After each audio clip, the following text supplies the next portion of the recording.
why we think that if we're good, we don't realize that what it actually means is that we suck. So this is a really great topic for me. I'm super excited about it. It's my passion topic because, when I talk to people and they say, I'm good, like I'm good, I really think that they should put a sign on their head that says, you suck. And, a friend of mine who I know she would not mind me, not that I'm going to say her name, but she knows who she is.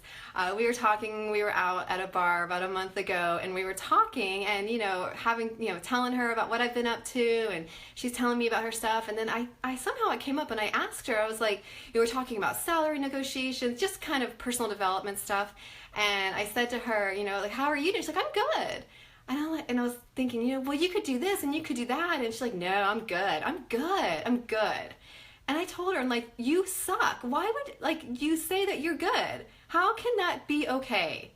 And we have this one wild and wonderful life to live. And why are we okay with being good at it when we can be great? And if you guys are always willing to stick with what's good, what you're saying is that you're sticking with what you know.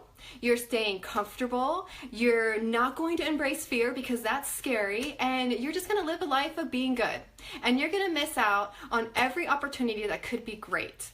So let's talk a little bit about what else this means and how you guys can decide if you are living a life of good. Boring, right? Because many of us are good. 95% of us are good. 95%. We're going to come back to that statistic in a little bit. So basically, we need to realize this. If you are working for an organization, or even if you're an entrepreneur, or, which is awesome if you're both, you need to realize that you are replaceable, okay? I don't care if you're like, oh, well, I work for the #1 company in Tampa Bay, and they love their employees, and nah. Let me tell you something, guys. They are a business, and businesses need to make money so they can pay the employees, especially the people at the top. And they will replace you in a second if they need to, because you are replaceable. It is not personal. It is not personal. It is business. And we have got to realize that. So if you're going to a job every day and you're good with being good, don't be surprised if you get walked out the door one day, because there are a lot of people out there that are great and that will easily take your spot. And don't think you're not replaceable. We all are replaceable. Even as an entrepreneur, I'm 100% replaceable. There are millions of people that are doing the same thing I'm doing that you guys, just done. It's business. So recognize that you are all replaceable, and it's not personal, it's business. So if you're good with being good, get ready to be replaced, all right? So the next one is, if you don't seek greatness, what are you doing with your life? What's going on? Like, why are so many people okay with waking up, going to a job, same job every day, doing the same thing, never stretching themselves, never making themselves uncomfortable, earning the same income just by showing up, coming home, and then repeat. Like, how are we okay with that? And like I said earlier, 95% of people are okay with that. And what I've realized is that they don't know that they're okay with it. They don't think to think about it. So they don't have the perspective yet, hopefully they're getting it, of realizing, oh my gosh, that's me. So if you guys are on the precipice of self-discovery and you invest in some personal development, you will step back and you will realize, oh, I'm a 95%er. I remember the day I realized I was a 95%er, and that's when I was like, things gotta change. I cannot be a 95%er. How boring is that? Be a 5%er. 5% of people are willing to get up and do the things that unsuccessful people are not willing to do. They get up. They don't hit the snooze button. They get up. They don't try to find the easy route. They go for it. They go and they go and they go. And you guys need to realize, if you are good, your life is vanilla. Your entire life. You are vanilla. That's a W. This is a V. You are vanilla. Why would you want to live your life vanilla? That's so boring. It's so boring. Like, be Rocky Road or something. I don't know. I'm not an ice cream person, so I'll go with steak. Like, put a little sizzle on your steak, Like, don't just go through life being vanilla. It's so boring. So Don't be good. Be willing to get muddy. Are you guys like thick in the mud? So if you're not, then you're definitely good. Are you like in this like dark mud where it's like sticky and it's dirty and every day you're like, holy shit, I don't even know what I'm gonna do today. Like if you're not feeling that almost every day, you are not in the mud. You need to get in the mud. So if you wanna be great, get in the mud.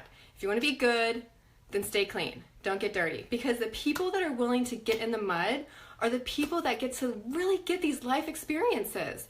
You know, we all say that we want a life where we can travel and we can, you know, be free and live a simpler life, but yet we're not willing to get dirty for it. We're not willing to give anything up for it. And the most incredible parts of this life are the things in which you're dirty and scared and you don't know what's happening, and it's like when you wake up. That's when you wake up. And, you know, embracing fear, it is dirty and it is muddy, so you've got to get in the mud.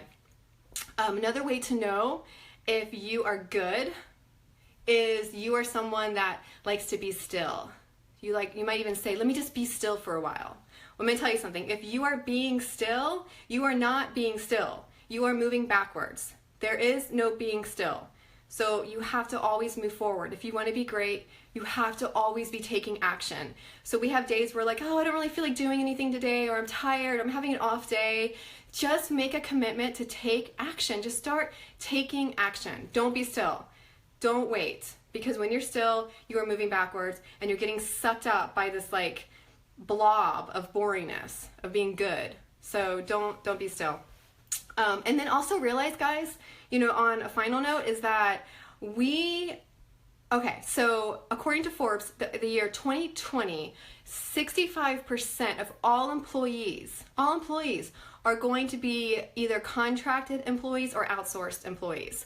So if you don't get with the hustle here, you're going to be left out. And what I mean is, why would a company hire you? Because, you know, like I'll take training, my world, for example. Companies that have in-house training are becoming archaic. Training is getting outsourced. Companies that are in the know are outsourcing their training. They're not keeping it in the house, because why not outsource it? And I can get, you know, I can do contract work. I can have the trainers come in. They can do the training. That's what I do, and then we can be done. And I just pay them. We just pay them for the outsource. A lot of companies, my former company was doing a lot of outsourcing of things. If you guys don't have a specialty, if you don't have a skill, you're gonna get left behind. Okay? You're going to be left behind. You're way behind the 8 ball, because in the year 2020, if you don't have a specialty skill that you can outsource and be contracted out as an employee, you're gonna be like that weird employee left in the cubicle. That's like so 1995, right? Because nobody really wants to work in a cubicle anymore. That's like, and by the year 2020, that's going to be out. You know, almost 10 years ago, I predicted that in 10 years, the idea of having a lap or a big computer, like a big computer with a screen, like stuck to a desk in an office, was going to be out. Like, we're going to think that that was weird, just how we think that memos to file, you know, 10, 15 years ago is weird, before email. So pretty soon, you know, I was saying, like, it's going to be the same thing. Here we are, and we're not 10 years yet, but we're going that route. Pretty soon, having a desktop computer is going to be out. It's the same thing with being a contracted employee. If you are working as an employee for a company and you're not outsourcing your job and you're not being contracted, you're going to be out. So you guys need to figure out what your skills are and get with the program. And this goes with my don't be good, because in order to be outsourced, why would anybody hire you if you're not great at your job? You got to be great at your job. So if you're not learning, if you're not still going in your job, you're going to be way behind. And so that's what I wanted to share with you guys. So people, we all have these superpowers. We can all launch your superpower. We all have these things that we're great at. And you guys probably think like, oh, well, everyone's good at that. It's not true. Whatever you're great at, be great at it. And if you're not sharing it with people, then you're doing a disservice to all of us. So there's nothing wrong with getting your breadcrumbs together right now. Get your schnizzle in order right now and start working your superpower. Even if you're still working a 9 to 5. If you want to be great, that's what you need to do. Good people sit and stay comfortable. Great people take themselves out of there. They push boundaries and they do things differently. Don't be like everyone else, because everyone else they're like cattle. They all conform. Let's all go do the same shit every single day with the same people, because we don't want to be different. So be different. And here I am getting on my soapbox, but I'm very passionate about it. I'm very passionate just about doing things that are against the grain and, you know, just That's how you be great. Have a great day and a great weekend. Bye.